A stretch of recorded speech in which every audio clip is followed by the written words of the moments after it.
People are always asking me, when is the best time to go to Iceland? And I literally think this is the hardest question to answer because I love all the seasons equally and for different reasons. So, ask someone else. Okay, this video's done. Just kidding. No, seriously, this is a really hard question for me to answer. I love all the seasons. There's pros and cons to each one, but don't you worry, that's why we're here today. I'm gonna go through the pros and cons of each season in Iceland so that you can decide the best time to visit Iceland. Hey Team Iceland, my name is Jeannie and I am your tour guide for all things Iceland planning. Today we are talking about the best time to visit Iceland. The first thing that you guys need to know before we get too far into this video is that it really depends on what you want to get out of your trip. Some people want to see the northern lights. Some people want to see the midnight sun. Some people want this and that. So the answer will be different for all people. The next thing that we need to briefly go over is that there are literally like two seasons in Iceland: winter and winter light. Like there's not really a lot in the middle. There's like either snow on the ground and it's really cold, or there's not snow on the ground, but it's still really cold. So yeah, there's that. Anyway, this is what you can expect from each season. Let's get into it. So your spring in Iceland is a very short window. It's anywhere between April and May.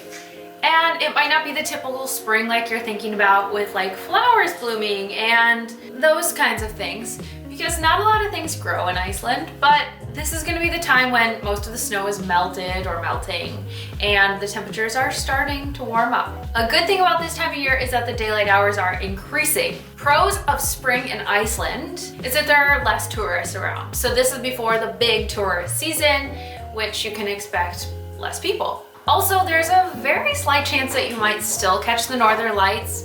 It just depends on how long they decide to stay active. The major thing during this time of year is that the daylight hours are getting longer, which means longer exploring time, which means awesome. The cons of spring in Iceland is that it's not going to be like the spring you might be used to back home, where you can start busting out your shorts and maybe even wear a t-shirt. No, it's still quite cold and I'm still usually wearing a really warm coat during April. Next up is summer. Everyone wants to see Iceland during summer. Summer is about June until August. Big pro of this time is those long summer days.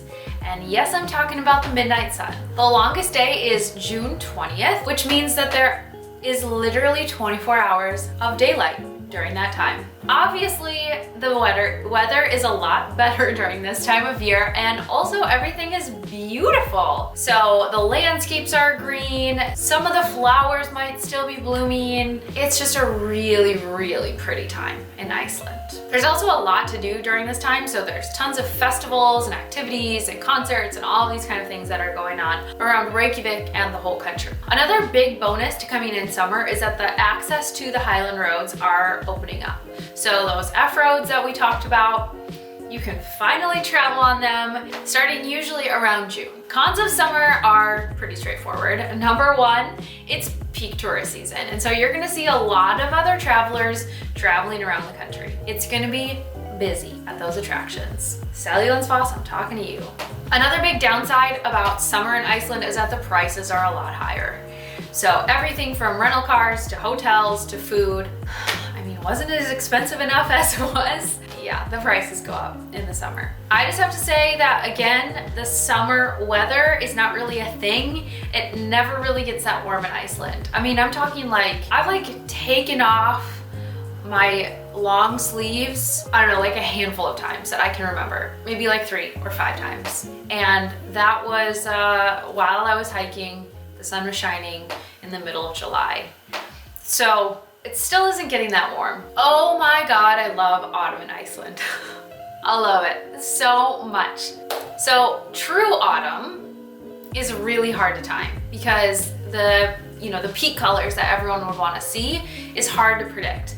But in general, the autumn season is from August until October. The pros of this time of year is, the northern lights are coming out. The end. That's enough reason, right? And that also means that the sky is getting a little bit darker. So you're losing some daylight hours, but also you're getting the trade-off of being able to see the beautiful aurora. Worth it. Obviously, there'll be less tourists at this time of year.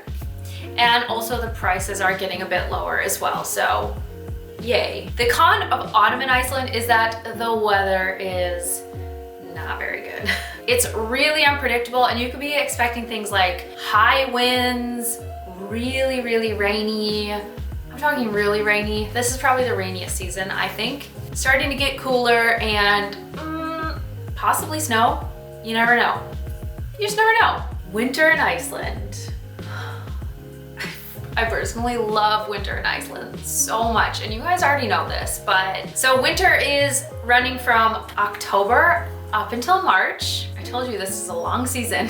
It's one of the main seasons. There's a lot of things going on during this time. So the pros of winter in Iceland is that it's absolutely stunning. Like literally the snowy landscapes to die for. The only thing to know is that because of the Gulf Stream effect, just because you're coming in winter, it does not mean that it's gonna be snowy all the time. I know a lot of people are coming to Iceland and expecting this, and then sometimes it's just raining. One thing you can count on though is the darkness. So the daylight hours really start decreasing during the winter and goes all the way down to 4 hours of daylight in the middle of December. That's also a crazy time of the year and something that I think everyone should experience. Now, with these darker hours means that the sky is absolutely brilliant. So these golden hours are really, really beautiful, and they're lasting for a long time, so that even when the sun does come up, it's not very high in the sky.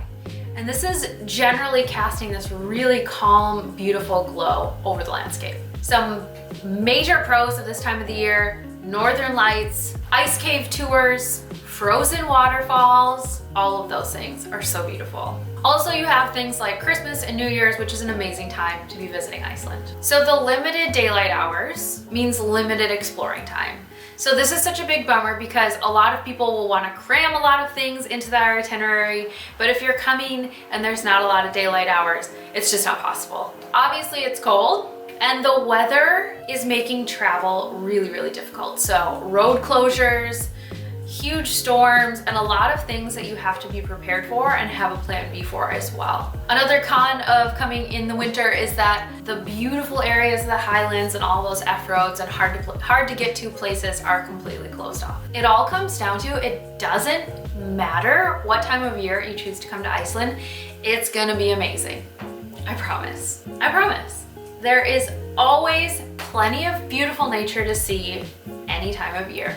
You can't go wrong, I think. That is it for today, my friends. I hope that you learned something from this video, and if you found it helpful, please give it a thumbs up, and don't forget to hit subscribe because, well, there's more helpful Iceland videos coming again soon, and you don't want to miss it. So, I will see you next time, and as always, happy planning.